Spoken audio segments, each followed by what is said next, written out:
Okay guys, it is Monday, July 31st. I have tried to do this video numerous occasions. This camera's probably going to fall, so you're going to have to see me lifting it back up.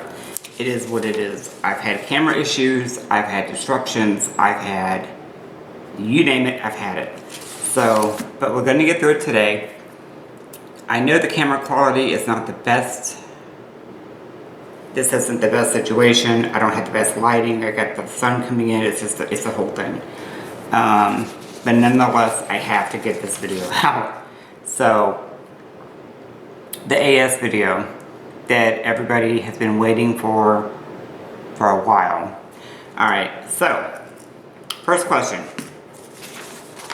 And I'm trying to get used to not having work glasses all the time. And mind you, some of these questions, there's only like 5, but they're like a bunch of questions that you can roll up into one, because it's like, you know, across the board, if you will. Number 1, basically, how long did it take for me to be diagnosed with AS?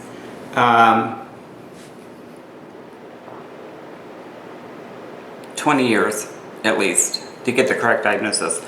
I had started having issues when, in my early teens, and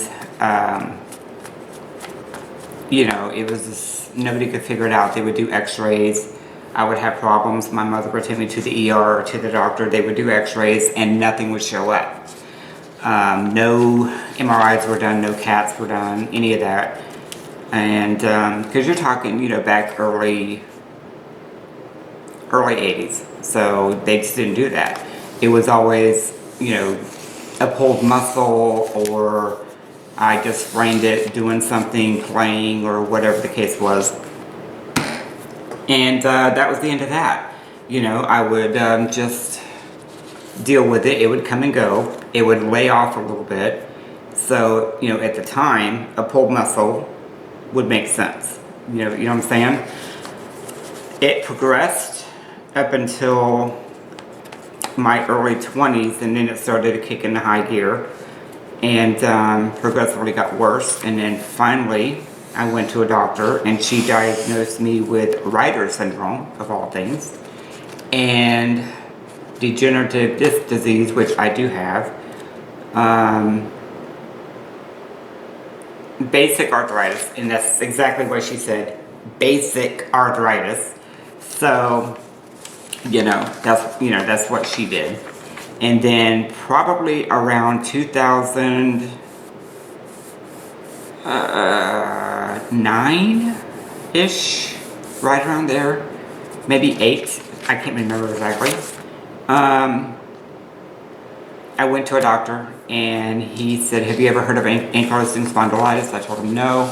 He says, well, we are going to do a blood test, and then in about a week we'll, get this figured out. Because at that point I was doing the whole cramping thing where the ribs were cramping all the way back to my spine, or vice versa. Maybe it's from the spine around to the ribs. I can't remember exactly. It hurt. And you guys who have experienced this know what I'm talking about.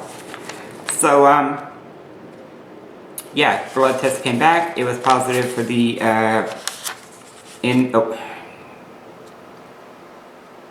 trying to think of the correct term, B27, I think is what it's called.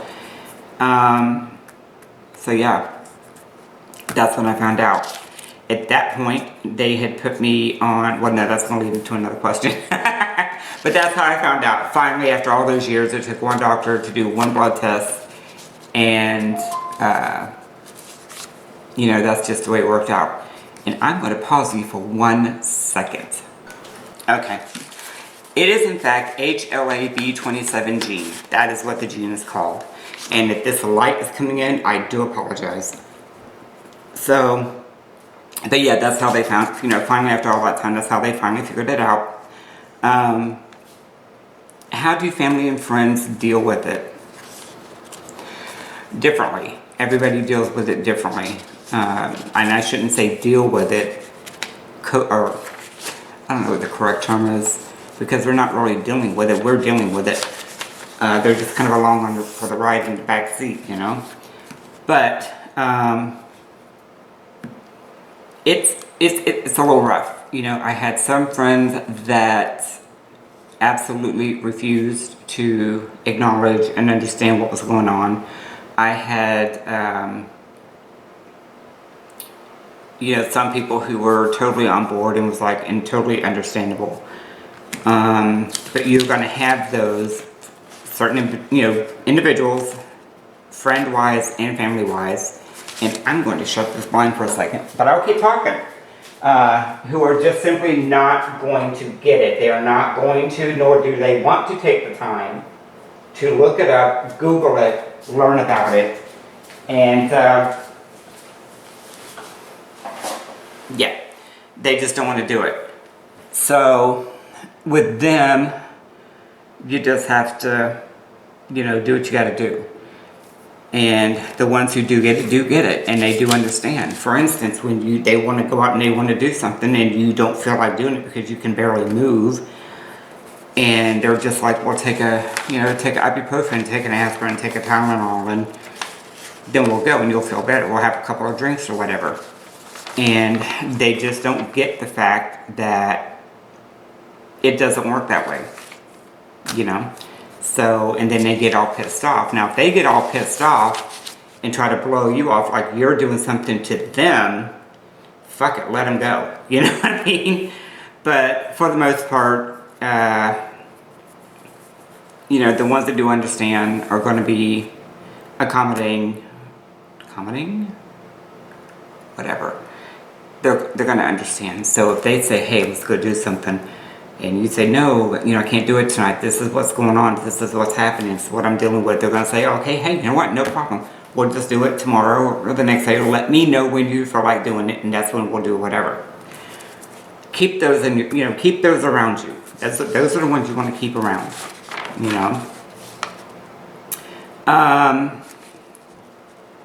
Yeah, I don't know how to, just keep the good ones around. Alright, so how do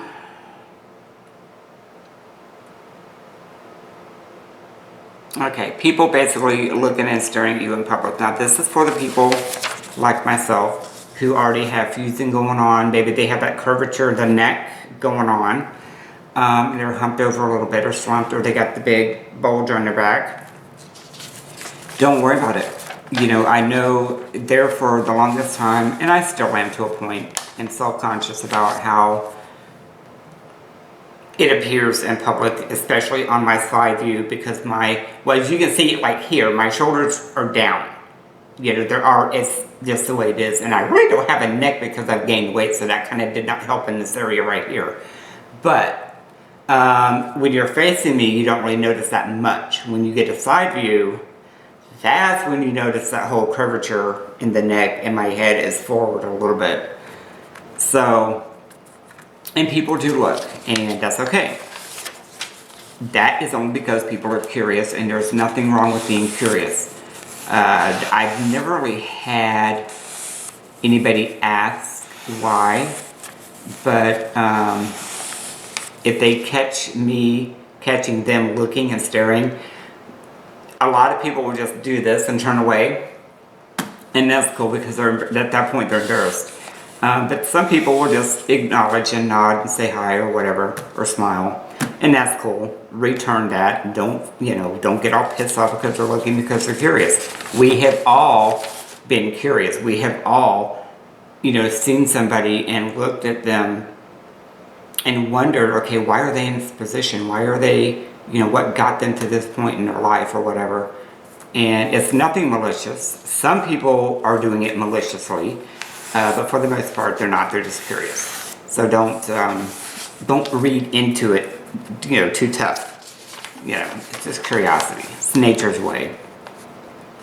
Treatment and meds. Okay, all right. Here's the thing. Nobody, not me, nobody can tell you what you can or cannot take, or what to take and what not take, or what to do medically with your body, with your situation. I can only tell you how I'm dealing with it, what I've got going on, and that is it. What you have going on is what you have going on, and what you and your rheumatologist or specialist have got going on for you. All I can do is say, hey, this is what I'm doing. if whatever you're doing is not working out, maybe look into it, but nobody can tell you to do it. So, for me, right now, I am taking Celebrex, 200 milligram, twice a day. And then I go every 6 weeks, 6 to 8 weeks, for Remicade infusions. Now, to begin with, which are working, by the way, they help tremendously, the Remicade infusions, for me. Before that, they had me on, I don't know what came first. Humira came first. So he tried me on Humira. That didn't work. That's the injectable pens. That didn't work out. It did help, but I had some side effects from it, and I kept getting sinus infections and all that. Then they moved me on to Enbrel, which again worked better than the Humira, but I kept getting sinus infections, and they were pretty severe. So, yeah, and it was pretty bad. Not only to mention, that during this process, the insurance, he wanted me to go on the Remicade infusions. However, the way insurance works, they want you to try other things first before they jump into that, because it's expensive. And that was really why I tried the Humira and the Enbrel, is because they made him do that first. So, please understand, when you go to your doctor and they're doing certain things that may not be working as you think they should be, 9 times out of 10, it's not the doctor, it is the insurance who tell him what to do, him or her, what to do, and it totally sucks. So, there's that. And this guy is looking at me like I'm nuts because I'm sitting here talking to absolutely nobody. It's the yard guy next door. In any case, I digress. Alright. So now we're on to moving around. Told you, glasses. I'm still getting used to cataract surgery. Alright, moving around, placement of items, exercising, and family help. This one is going to be for everybody, but some of this is mainly going to be for some of the ladies out there, and you'll understand when I get there to that point.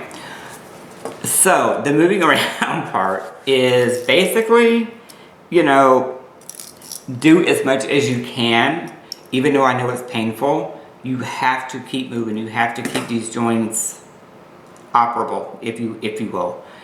If you don't, and you start to fuse, you're going to lose that mobility. So as long as you can move, keep moving. I've got the fusion in my neck. I can turn it. So far, this is pretty much it. Done. I can go back so far. And but I keep doing that because I don't want it to fuse anymore, if that makes any sense. Plus, it has slowed down some. So there's that. Keep moving. Alright.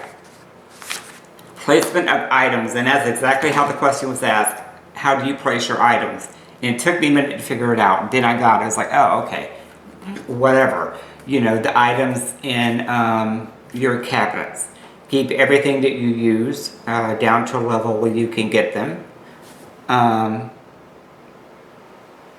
a daily basis. You don't want to be going too high, if you will.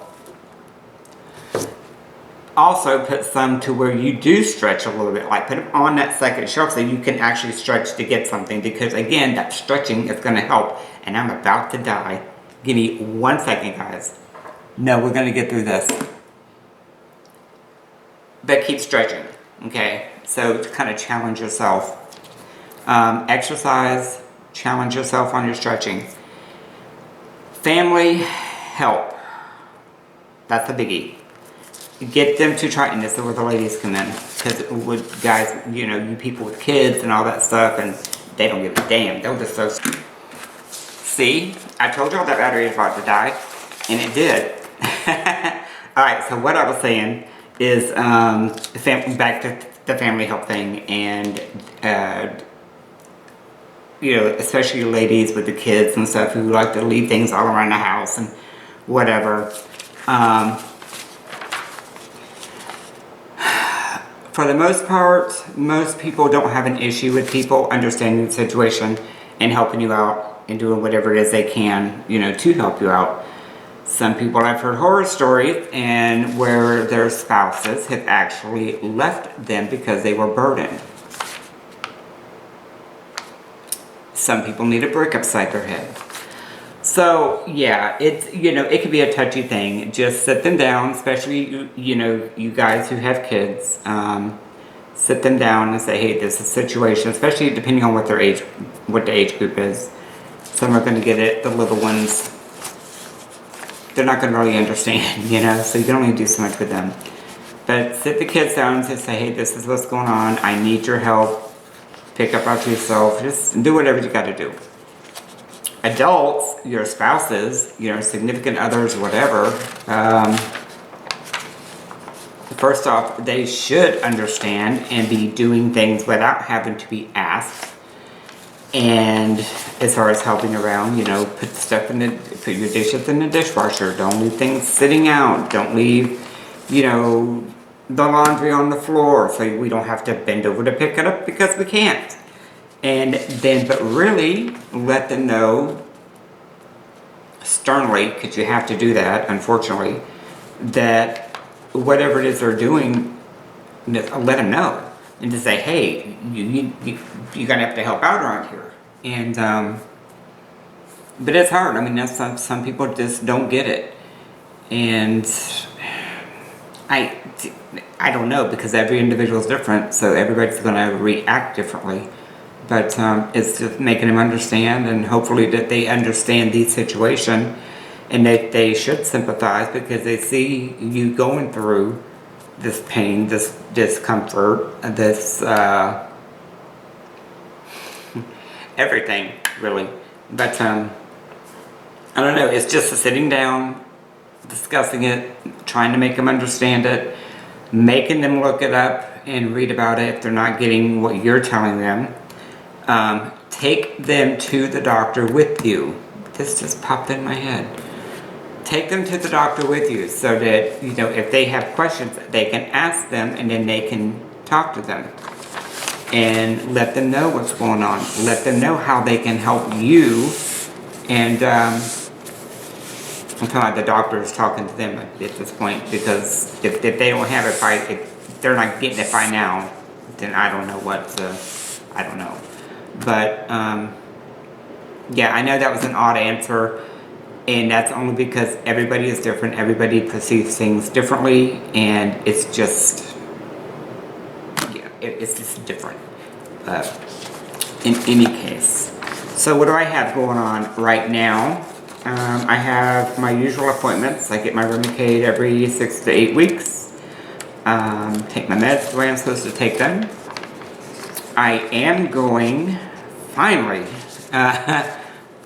if not this week, next week, or because I may have to change it because I have another appointment, but I have a dental appointment, because if you notice, I don't have my bottom bridge in, or my partial in, because it went left, because everything shifted. And we're going to talk about that probably in another video, but I'll partially get into it now because somebody did mention it. Dental issues, and I had major dental issues.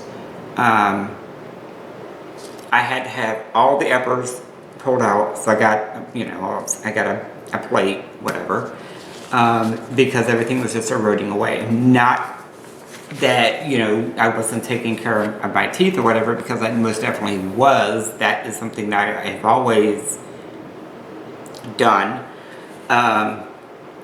But it took a lot of shifting and moving, and things were just happening because I do have it in my jaw as well.